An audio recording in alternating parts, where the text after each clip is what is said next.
बहुत लंबे समय से यहाँ बैठा हूँ, देख रहा था अलग अलग रंगों का एक त्यौहार यहाँ मनाया जा रहा है, जिसमें 3 पुस्तकों का विमोचन है। मेरे अनुज हैं अखंड भारत पत्रिका के, उनकी एक नए अंक का भी आज शुभारंभ हुआ है।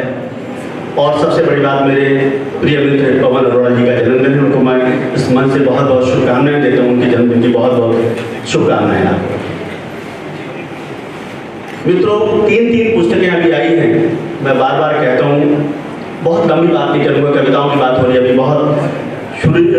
बहुत मनमोहक से गाने चल रहे थे, अलग अलग रंगों की यहाँ छटा बिखेरी गई, उनके बीच में ना देखे। लेकिन जब कभी भी मुझे मंच मिलता है, आदरणीय राव साहब आप हमारे बीच में रहे, तो मैं भाषा की बात करता हूँ। सिर्फ 2 मिनट में अपनी भाषा की बात करके मैं अपनी वाणी को विश्राम दूंगा। मैं भाषा की बात करता हूँ। पुस्तकें लिखी गई, अनुज जी की पुस्तक आई, शब्द मसीहा जी हमारे केदार जी आई, और बहुत सारे मित्र हमारे यहाँ बैठे, सबकी किताबें आती हैं। और मुझे लगता है कि जब इन किताबों का लेखन तभी सफल माना जाएगा जब इसके पाठक जिंदा रहेंगे। तो उन पाठक, जितना जिम्मेदारी का काम पुस्तकों को लिखना है, उतना ही इनके पाठकों को तैयार करना भी है। और बात आ जाती है भाषा। भाषा बचेगी तो हमारा लेखन, हमारा सृजन सफल माना जाएगा। तो मैं ये कहूँगा कि इस माध्यम से कि भाषा कैसे बचाई जाए, इस मुहिम को आगे बढ़ाया जाना चाहिए। ये रहा कि देश को आज़ाद हुए 70 वर्ष होने के बाद भी आज हमारी अपनी प्रिय भाषा, क्या हम में से यहाँ बैठा हुआ एक व्यक्ति भी ऐसा नहीं मानता होगा कि देश की भाषा, राष्ट्रभाषा हिंदी होनी चाहिए, और वो राष्ट्रभाषा हिंदी नहीं हो पाई। कारण कोई भी रहे, किसी के ऊपर प्रश्न चिन्ह नहीं लगाते, लेकिन हम एक समाधान के साथ जब हम इसको आगे बढ़ाएंगे तो मुझे लगता है कि वो क्षण दूर नहीं, जब पाठक भी जुड़ेंगे, भाषा को चाहने वाले भी जुड़ेंगे, और लोग भी जुड़ेंगे, और हम जो कुछ लिखेंगे वो लोगों तक पहुंचेगा। आज जो हिंदी पढ़ाई जा रही है वो गूगल से पढ़ाई जा रही है, जहां राम रामा हो जाते हैं, कृष्ण कृष्णा हो जाते हैं, योग योगा हो जाता है। और जब लगता है कि किसी देश की जब भाषा बढ़ती है, संस्कृत की जो दुर्गति हुई है वो हम सबके सामने है। आने वाला समय कहीं हिंदी को भी इस स्थिति में लाके खड़ा न कर दे, तो ये हम सब लोगों का कर्तव्य बन जाता है कि देश की संस्कृति को बचाना है तो हमें भाषा को बचाना पड़ेगा। और भाषा को बचाने के लिए जरूरी है कि भाषा के उपाय करने चाहिए।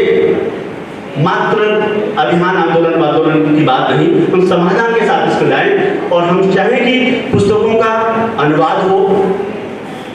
देश की भौगोलिक स्थिति इस तरह की है, राजनीतिक इच्छा शक्ति होने के बावजूद भी मुझे नहीं लगता कि मैं जहां खड़ा हूं मेरे जिंदा रहते कोई राष्ट्रभाषा की हिंदी बनने वाली है। ऐसा दूर दूर तक सुनने में, समझने में नहीं आ रहा है। लोग जितने मर्जी चिल्लाते हैं, जब तक कि ये स्थिति नहीं बन जाती है कि जो ईस्ट के लोग हैं, साउथ के लोग, जो लोग बैठे हुए हैं, उन लोगों की संस्कृतियों को हम अपने आप नजदीक ना ले पाए।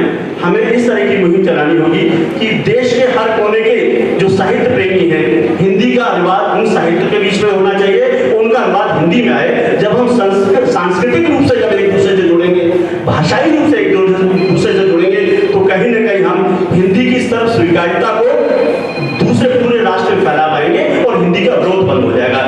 आज हिंदी को अगर राष्ट्रभाषा के रूप में अगर स्थापित करने की बात है, तो हमें अनुवाद के माध्यम से, मानकीकरण के माध्यम से, तकनीकी हिंदी के माध्यम से, वेबसाइट हिंदी के माध्यम से हम इसको आगे बढ़ाएं और एक समाधान के साथ सरकार के सामने जाएं कि ये सब चीजें हो रही है। अब आप इसको राष्ट्रभाषा घोषित कीजिए।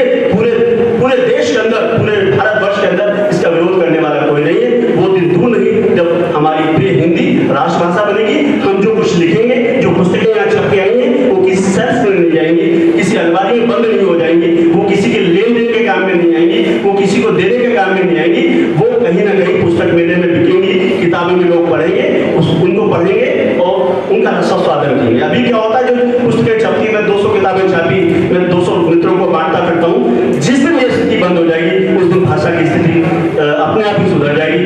इन शब्दों के साथ, इन समाधान के साथ आप जुड़े और मेरे अगर मत से आप समझो तो कम से कम हाथ उठाकर मेरी बात का समर्थन करें कि हिंदी की दिशा के लिए इस तरह के प्रयास होने चाहिए। बहुत बहुत धन्यवाद, बहुत बहुत धन्यवाद, बहुत धन्यवाद।